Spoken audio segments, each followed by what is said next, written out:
Os bastidores de Brasília e as articulações do jornalismo político estão no cotidiano profissional da jornalista Carolina Bahia. Ela é a palestrante convidada pelo curso de jornalismo aqui da Univale para mais uma edição do projeto Jornalismo e Mercado. Carolina Bahia é responsável por transmitir informações da capital federal para os veículos do grupo RBS. É com ela que nós vamos conversar hoje no Viva Voz, que já está no ar pela rádio e também pela TV Univale. Hoje quem me acompanha é o acadêmico de jornalismo, André Lindwein. Boa tarde, Lisa. Uma boa tarde para você que acompanha o Viva Voz pela rádio Univale FM nos 94,9, também na TV Univale pelo canal 11 aqui na TV fechada em Itajaí. Para entrar em contato com o programa é fácil, o e-mail é vivavozunivale@hotmail.com ou a página no Facebook, facebook.com/vivavozunivale. Isso mesmo, nós já estamos aqui com a jornalista Carolina Bahia, nossa convidada de hoje. Ela atua nas rádios Gaúcha, na CBN Diário, na RBS TV, Santa Catarina e também Rio Grande do Sul. Também tem uma coluna diária sobre política no jornal Zero Hora. Tem várias coisas mais, né, Carolina? Isso mesmo. Bem-vinda ao programa. Muito obrigada. Boa tarde, Lisa, André. Boa tarde a vocês que nos acompanham. Eu tenho várias atividades, diversos veículos do Grupo RBS. Estou aqui à disposição de vocês para a gente conversar um pouquinho sobre os bastidores da capital federal. Bacana. Bom, trabalhar na cobertura política é muito atraente, acho que todo jornalista pensa nisso, mas também é muito desafiador, complexo, né? E eu queria que você falasse um pouquinho disso. O que é mais desafiador no seu cotidiano, lidando com as questões políticas lá em Brasília, né? A central do poder no Brasil. O que é mais desafiador para você? O mais desafiador é trazer à tona exatamente aquilo que as fontes não querem contar, né? Não querem revelar. Eu acho que é esse o nosso papel. A gente que lida com as informações na área política e também da área econômica, porque as duas áreas estão muito ligadas, a gente tem que ir atrás exatamente da informação que interessa ao nosso ouvinte, ao nosso telespectador, ao nosso leitor, e que aquelas nossas fontes, que são deputados, senadores, ministros, autoridades, não estão tão interessadas assim em revelar. E isso nos demanda ter as fontes, nos demanda também estar sempre em estado de alerta, checando aquelas informações para levar esses dados ao nosso público, para que o nosso público possa fazer o seu juízo de valor a respeito daquele fato, do que está acontecendo, e que ele entenda também como aquilo vai ter efeito na sua vida, no seu cotidiano. E como que tu começou no jornalismo e até se a área da política, a cobertura política já era o teu sonho na parte de cobertura? Pois é, não era o meu sonho, não era. Dessa vez, vários amigos meus que estão em Brasília tinham exatamente o sonho de fazer a cobertura da política, mas o meu sonho, na verdade, eu entrei no jornalismo porque eu gostava de escrever e eu gostava de contar histórias, né? E, nesse caso, histórias verdadeiras. E a vida me levou mais para a área econômica. Assim que eu me formei, eu comecei a trabalhar numa agência de notícias ligada ao agronegócio. Não tinha nada a ver comigo. Eu sou o que se chama, no Rio Grande do Sul, de guria de apartamento. Minha família não tem terras, nada disso. Mas assim que eu me formei, foi o que apareceu. E eu peguei exatamente aquilo que apareceu, porque eu queria começar a trabalhar e entrar no mercado de uma vez. E eu comecei a trabalhar com isso, comecei a me apaixonar por esse setor e conhecer, e me aprofundei no conhecimento, me especializei em fazer a cobertura do agronegócio. Foi dessa maneira que eu entrei no Grupo RBS, como uma especialista em agronegócio, começando pela cobertura do Campo e Lavoura, pelo caderno do Campo e Lavoura. E eu fiz a primeira reportagem do Estado a respeito da comercialização e do plantio de sementes de soja transgênica. A gente revelou que o Rio Grande do Sul e outras partes do Brasil produziam soja transgênica, isso lá em 98. E hoje você tem um blog sobre agronegócio. O meu blog continua também sobre esse assunto, porque no fim, em Brasília, como eu faço a cobertura aí, já mudamos, né, política, econômica, mas o agronegócio continua muito presente, porque é um braço da nossa economia que é importante tanto para Santa Catarina quanto para o Rio Grande do Sul, que são os meus dois focos. Olha o quanto o agronegócio é importante para a economia aqui do estado, né? Produção de frango, suínos, enfim, milho, tudo mais, tudo que envolve essa cadeia produtiva. Então isso continua muito presente no meu cotidiano também. E se não fosse na área da política, em que outra área tu trabalharia no jornalismo? Na economia. Na economia. Eu tenho MBA em mercado financeiro. Quando houve aquela crise dos Estados Unidos, fui atrás de informações, fiz um curso de especialização exatamente sobre essa área, sobre o mercado financeiro, que eu queria entender o que estava acontecendo e de que maneira tudo aquilo estava, os reflexos de tudo aquilo na nossa economia, né? E se eu não fosse tão focada na política, o meu foco seria a economia. Bom, voltando para a política, a gente quer entender, eu acho muito bacana quando a gente consegue conversar com os profissionais que estão aí na linha de frente de setores tão importantes como a área da política. Tem muita contra-informação, né? Tem. Também, né, Carolina? Quais são os cuidados que um jornalista que cobre a área de política precisa ter para fazer um bom trabalho? Eu acho que é o básico, né? Que é o número 1, que é checar sempre a informação. E desconfiar, né? São as duas regras básicas do jornalista, né? É desconfiar daquela informação e checar aquela informação. E saber conhecer a tua fonte, saber se em determinada fonte tu pode confiar, em determinada fonte tu não pode confiar, ou aquela outra que não é tanto de confiança, mas pode te dar uma dica importante. Então, nos cuidados que a gente tem que ter, é sempre checar a informação, e ter muito cuidado com a fonte com que a gente vai publicar. É claro que no outro dia o jornalista pode publicar um erramos, mas é um péssimo erramos. Eu odeio errar.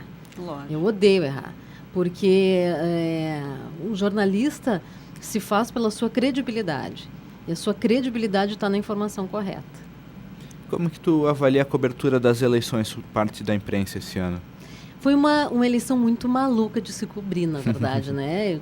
Olha, eu estou em Brasília há 14 anos, eu cobri a posse do Lula, a posse da Dilma, e foi a mais maluca eleição que a gente viu. Acho que a imprensa teve um papel fundamental nessa eleição, de trazer à tona e explicar os loopings que essa eleição demonstrou, e nós tivemos alguns lances que eu acho que ainda, principalmente a academia, vai poder explicar e analisar com calma, principalmente no finalzinho, que foi aquela capa da Veja, né, a respeito de toda a questão envolvendo a presidente Dilma, Lula, o escândalo da Petrobras, até que ponto aquilo pode ter influenciado ou não, e se era conveniente ou não a publicação daquela matéria naquele momento. Daquela maneira. Daquela maneira. Até um dia antes das eleições, praticamente na madrugada ali de sábado para domingo, correu aquele boato da morte do doleiro Alberto Youssef, né? Como que nessa hora o jornalista ele vai checar a informação para ver realmente aconteceu isso, não aconteceu? Como que é o cuidado nessa parte? A gente trabalha com um elemento a mais, né? Que quando eu era estudante e assim que eu comecei na profissão não tinha, que são as redes sociais. E nós como profissionais do jornalismo, a gente não pode acreditar em tudo que está nas redes sociais. Essa minha frase parece uma obviedade, mas não é. Porque muitos dos nossos leitores, ouvintes, telespectadores acreditam no que está nas redes sociais. E o que nos diferencia nesse mundo de tantas informações à disposição é que a gente oferece ao nosso público informação de qualidade. E nem tudo que está nas redes sociais é informação de qualidade. Então, nesse caso, por exemplo, que você está dando o exemplo, você está citando, que é aquela boataria. O que o jornalista tem que fazer? Bom, vamos atrás das fontes oficiais, porque isso aqui é um caso muito sério. Sim. A Polícia Federal confirma, o Ministério da Justiça confirma, o hospital confirma em que ele estava internado. Se ninguém vai confirmar, você não vai bancar aquela informação de maneira alguma no seu veículo de comunicação, porque é um boato de internet. Eu acho que nenhum dos grandes veículos caiu nessa, né? Não, imediatamente. Pelo contrário, né? O que nós tivemos já, então, nos veículos de comunicação que tem credibilidade foi exatamente a palavra dos órgãos oficiais. Mas é oficialesco? Não, nesse caso, quem pode falar e quem tem que botar a sua palavra são os órgãos oficiais. Dizer, não, o cara o cidadão está vivo, está internado, aconteceu isso. Você diretamente teve que lidar com esse caso? Chegou até você como essa Não, informação? quando eu entrei nisso, já estava resolvido por um repórter. No dia da eleição, da votação, eu estava trabalhando como comentarista. Os repórteres que estavam de plantão foram atrás da informação. Aí o Ministério da Justiça, naquele dia mesmo, já tinha... Não demorou muito para nos dar já a resposta, que não tinha cabimento aqui. E como foi a movimentação durante o período eleitoral no Congresso, até dos próprios parlamentares? Acontece que o Congresso estava esvaziado, né? Porque os parlamentares estavam dedicados à eleição, então a gente não tinha tanta essa movimentação por lá. O que movimentou Brasília mesmo, naquele período ali pré-eleitoral, é que o comitê de campanha da presidente Dilma era em Brasília. Então, ali sim, a gente estava sempre em contato com a equipe da presidente, os ministros. Também o governo deu uma baixada na sua atividade. Naquele período, estavam todos dedicados à campanha, mais à campanha. Estavam funcionando, mas deu aquela acalmada, né, que é no período eleitoral. Então, Congresso, pouca movimentação. Carolina, conta pra gente um pouquinho desses bastidores, né? Eu acho que essa palavra é uma palavra tão legal, atraente, as pessoas adoram pensar nos bastidores. O que você pode contar dos bastidores da informação em Brasília? Como é o cotidiano dos profissionais que estão ali lidando no dia a dia com os políticos? A cobertura de Brasília tem uma característica muito peculiar, que é uma cobertura setorizada. Então, os jornalistas que trabalham com o Palácio do Planalto, eles ficam no Palácio do Planalto. Os que trabalham com o Ministério da Fazenda, eles ficam no Ministério da Fazenda. Ali é a redação deles. Os que cobram, por exemplo, infraestrutura, se dedicam ao Ministério de Minas e Energia, Transporte e Aviação Civil. Com isso, facilita a formação de fontes, né? E aí você pode me perguntar, não, mas... Então, quer dizer que numa mesma sala, como nós estamos aqui, estão Globo, Folha, Estadão, Correio Brasilenses? Sim, estão todos ali. Todos são colegas, mas todos estão em busca do furo. Certo. E é isso que o jornalista persegue. O furo, a informação exclusiva. E é por isso que eles estão ali no prédio, para fazerem as suas fontes. A fonte no segundo escalão, às vezes ela é melhor, ela conta mais do que a fonte do primeiro escalão. Então, ele está ali exatamente para alimentar essas relações. Também o jornalista que cobre o Congresso Nacional fica dentro do Congresso Nacional, circulando, conversando com deputados, senadores, funcionários. Existe um comitê de imprensa montado no Senado, outro na Câmara, exatamente para atender essa demanda. Então, é essa a rotina desses profissionais. É a busca por essa informação e a busca por essa informação passa por muita conversa, muito cafezinho, muita paciência, porque, embora a gente trabalhe sempre com deadline apertado, pescoço, mas a política é conversa, é paciência, é juntar um quebra-cabeça. Então, a gente tem que fazer de conta que não está com pressa, conquistar essa fonte e juntar esse quebra-cabeça até ter uma matéria fechada. E a sua base é onde, lá em Brasília? A minha base é na sucursal da RBS em Brasília. Nós temos uma sucursal lá e eu costumo ir ao Congresso terça, quarta e quinta, que são os dias de maior movimentação no Congresso Nacional. Ou eu já faço o Jornal do Almoço direto de lá, porque nós temos um link no Salão Verde, na Câmara, e almoço por lá, daí já fico, principalmente na terça e quarta-feira, que são dias de votação, os deputados e senadores já estão por lá, ou eu vou em seguida, depois do almoço, para lá, para exatamente fazer esse trabalho. Ou marco um café com o ministro. É assim que a gente vai costurando as relações e levantando as informações que a gente precisa. Jornalista de política é meio político? Jornalista de política tem que aprender a ser político, né? A ter paciência, a conversar, a ouvir, a saber onde buscar informação. Então, a gente aprende também a ser política, claro, né? E, por exemplo, tem alguns políticos mais experientes, alguns senadores, ministros, que são fontes de muito tempo, que às vezes eu nem vou conversar com eles para apurar determinada matéria. Eu vou conversar. Porque não só a gente vai ter informação, mas a gente vai aprender também como funciona a política, como funciona a cabeça daquele ser que está ali mergulhado na política, que vai fazer movimentos de xadrez para pensar. Então, isso é importante para a gente entender também como é que a cabeça deles funciona. Fascinante tudo isso, hein, André? A gente vai para o intervalinho e daqui a pouco a gente volta a conversar com a jornalista Carolina Baía.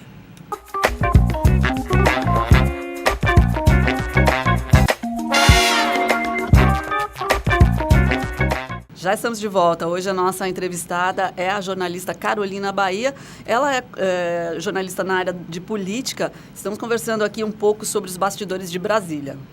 Agora, na questão até de divisão de pautas, enfim, tu cobres a parte gaúcha catarinense também, para a RBS. Como funciona isso? Hoje vamos focar mais nesses parlamentares aqui ou nessa comissão e tal. Como que funciona isso? O que acontece? Eu tenho todos os dias comentário na Rádio CBN, no Jornal do Almoço, de Santa Catarina, e tem um programa na Rádio Gaúcha e tem um comentário também no Jornal do Almoço Rio Grande do Sul. Então, todos os dias eu tenho que ter comentários que interessem a Santa Catarina e ao Rio Grande do Sul. Às vezes são comentários de temas nacionais. Por exemplo, inflação, o novo ministro da Fazenda, o novo ministro do Banco Central, juros é um tema que interessa a todo mundo, que mexe na vida de todo mundo. Mas pode ter um fato lá que vai interessar Santa Catarina, obras da BR-101. Então, dependendo do que está na pauta daquele dia ou do que pode estar para acontecer, está para sair uma licença ambiental, a gente vai atrás daquela informação. O que acontece é que a coluna do jornal de Santa Catarina, do Diário Catarinense, eu só tenho no domingo. Então, para essa coluna, eu vou trabalhando ao longo da semana com mais... de uma maneira diferente, porque ela é uma coluna dominical que tem que ter essa cara de coisa revistada, de coisa de domingo. Então, esse eu tenho mais tempo de conversar com o deputado, com o senador, de montando isso ao longo da semana. Para 0 Hora, todos os dias eu tenho a coluna, então acaba sendo mais hard, notícia mais em cima do lance. Essa é a diferença, mas eu procuro estar em contato com parlamentares dos 2 estados todos os dias, e no fim na Câmara isso acontece, que a gente passa por então, o que está acontecendo? Né? Ou quando são os grandes temas, a cassação de um parlamentar, determinada comissão, aí a gente vai lá, acompanha, dá uma olhadinha, vê como é que está. Sim. Carolina, você falou de comentário, é o teu trabalho diário, e trabalhar com jornalismo opinativo também merece uma atenção especial. Eu queria saber como é que você elabora os comentários, o que inspira um comentário, o que te faz opinar sobre determinado assunto. Até vou aproveitar a tua pergunta para dizer que quando eu era repórter, né, repórter do dia a dia, e entrei e assumi esse desafio de ter a coluna, de ter os comentários. Essa transição da reportagem para o jornalismo opinativo, ela é muito difícil. Porque, primeiro, você acaba se treinando para ser um repórter que não vai opinar. Né? Porque depois você tem que fazer a transição. Não, agora eu sou um jornalista e eu vou dar a minha opinião aqui.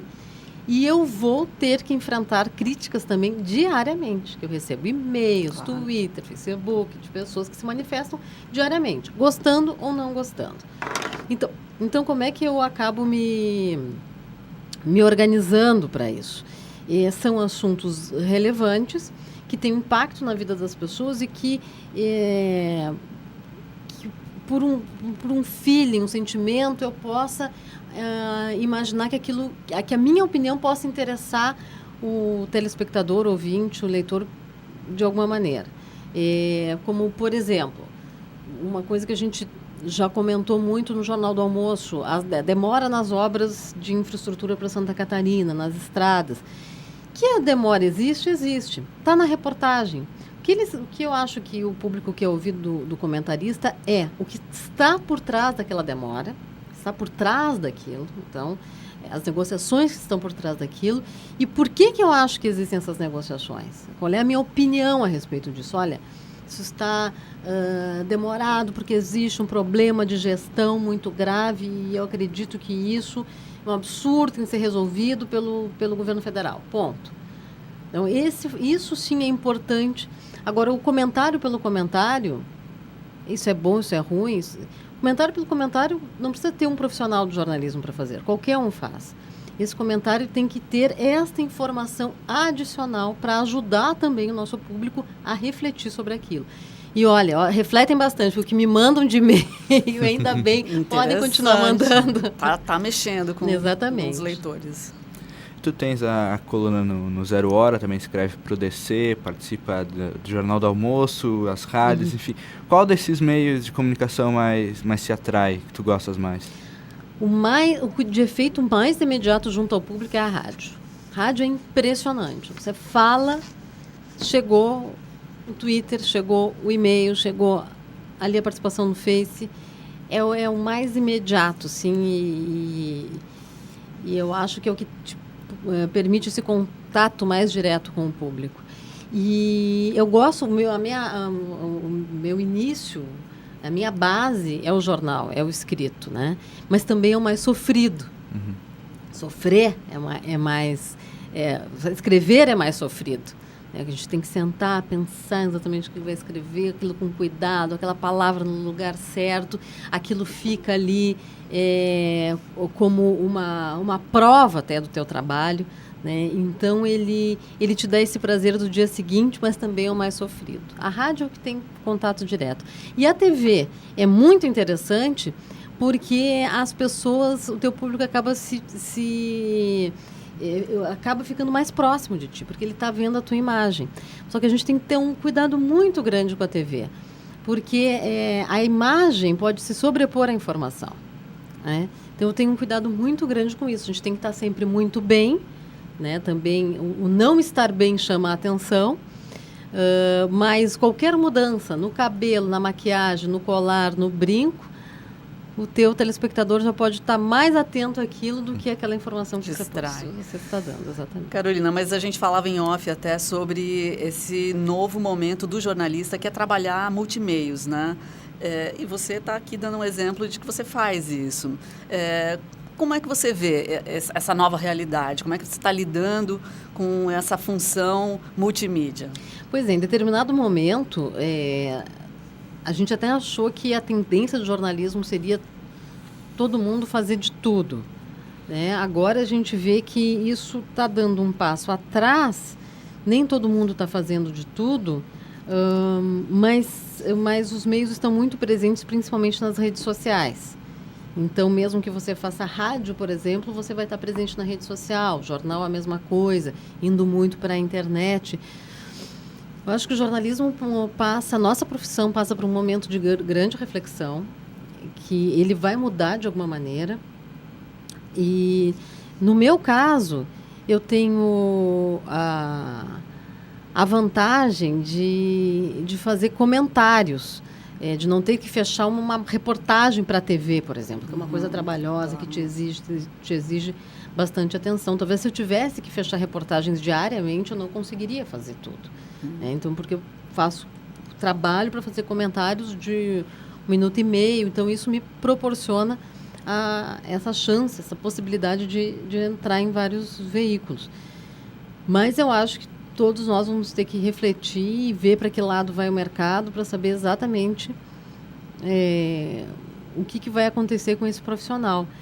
O fato é que vale a pena saber fazer de tudo? Vale a pena, te abre diferentes oportunidades. A tendência é ser um profissional multimídia, talvez não em todas as mídias, porque, como eu disse, algumas te exigem demais. Fazer uma bela reportagem de jornal te exige tempo, concentração em cima daquilo. E pelo que a gente está observando, o jornal em si caminha cada vez mais para análise, para o texto mais trabalhado, para explicação. Então, eu acho que para os novos profissionais vale a pena que eles saibam fazer de tudo, mas que observem bem o caminho que estão fazendo, que talvez se especializar numa área seja uma boa opção. Uma área, quando eu digo, em economia, em política, em meio ambiente, que é uma coisa que vai ser do futuro, enfim. Ter uma área de especialização, isso vai agregar ao trabalho dele. até hoje com a própria internet também, o público tem acesso à notícia instantaneamente, seja uma notícia de qualidade ou não, enfim. Isso acaba também exigindo mais do profissional? Sim, acaba exigindo aquilo que eu falava para vocês no primeiro bloco. Qual é a nossa diferença? A diferença do jornalista para qualquer outra pessoa que coloque qualquer informação na rede. A gente está oferecendo para aquele público qualidade naquela informação e um selo de confiança. Então, ele vai ler uma matéria escrita pelo André. Ele vai ouvir uma reportagem feita pelo André. Não, eu sei que isso aqui é um repórter e ele está nesse veículo, isso aqui tem credibilidade. Uhum. Né? Quando você quer saber, será que isso aqui está acontecendo mesmo? Vai lá, abre o site da RBS, do Diário Catarinense, enfim. Você vai lá ver se aquilo está acontecendo mesmo. Ao contrário do que das 500 informações que estão na internet, que pode ser verdade, pode não ser, é uma opinião, não é, enfim. Então, acho que o futuro do negócio está em que a gente coloque esse selo de credibilidade nas informações. Carolina, estamos indo para o finalzinho. Já tem pauta para a coluna de amanhã? Desta quarta-feira? Sim, eu estou aqui conversando com vocês, mas eu tenho uma equipe maravilhosa que está lá em Brasília, que está trabalhando também na coluna. Já troquei uma ideia com eles, já conversei. Amanhã, nessa quarta-feira, né, o ministro do Desenvolvimento Agrário, Miguel Rossetto, vai à Comissão da Agricultura dar explicações a respeito de uma irregularidade envolvendo o PRONAF, que é uma linha de financiamento para agricultores familiares. Há uma investigação da Polícia Federal a respeito de uma possibilidade de desvio desses recursos e com prejuízo para esses produtores. Então, ele vai lá dar a explicação. Essa explicação dele, essa presença dele no Ministério na Comissão de Agricultura da Câmara aumenta a sua importância, porque ele é hoje um dos homens mais influentes na equipe da presidente Dilma, e ele terá um ministério importante no novo governo Dilma. Opa, quentíssima essa, vamos acompanhar. Pois é verdade. E para quem quer seguir, está começando, que dicas que tu dá para trabalhar na parte de política no jornalismo? Leia. Primeira coisa, leia muito, esteja bem informado. Não, mas eu já leio a Folha. Não, vai ler a Folha, vai ler o Estadão, vai ler o Globo, vai ler o Valor, vai ler o Diário Catarinense, vai ler a Zero Hora. Sim, eu leio todos esses jornais todos os dias. Uma maratona, É uma maratona. Mas todo mundo fala sobre as mesmas coisas. Cada um fala de um jeito. E você tem que estar bem informado, porque na hora que você estiver na frente da sua fonte, ele pode dar uma dica, uma informação lá no meio da conversa que tu vai lembrar. Não, mas espera aí só um pouquinho, eu já li sobre isso. Dali já puxa um gancho, tu pode ter um furo. Então, primeira informação, antes de mais nada, leia, esteja bem informado, saiba o nome das pessoas, saiba quem é quem. E, além disso, leia ficção, enfim, leia. Esteja bem informado, saiba das novidades, inclusive da ficção, porque nos ajuda também e muito, né, nos torna mais ricos. É a principal dica que eu dou. Leia. Bom, gente, essa foi a Carolina Bahia, jornalista responsável pela área de política em vários veículos da RBS, rádios Gaúcha CBN, TV RBS Santa Catarina e Rio Grande do Sul, Jornal Zero Hora. Tem o blog, eu estava vendo o blog aqui, Rural BR, já está dentro, já está dentro do Clique RBS. Está dentro do Clique. Tá bem. Então tá, Carolina, obrigada então. Eu que agradeço. Bom trabalho para vocês. A gente fica aqui. Tá certo. O Viva Voz de hoje fica por aqui. Até o próximo. Viva Voz. Realização: Curso de Jornalismo do Centro de Ciências Sociais Aplicadas, Comunicação, Turismo e Lazer. E Pró-Reitoria de Pesquisa, Pós-Graduação, Extensão e Cultura, Propec da Univale. Produção e técnica: André Schlendwein, Ellison Guns e Rodrigo Rodrigues. Coordenação: Lisa Lopes Correia. Supervisão: Alberto Russi.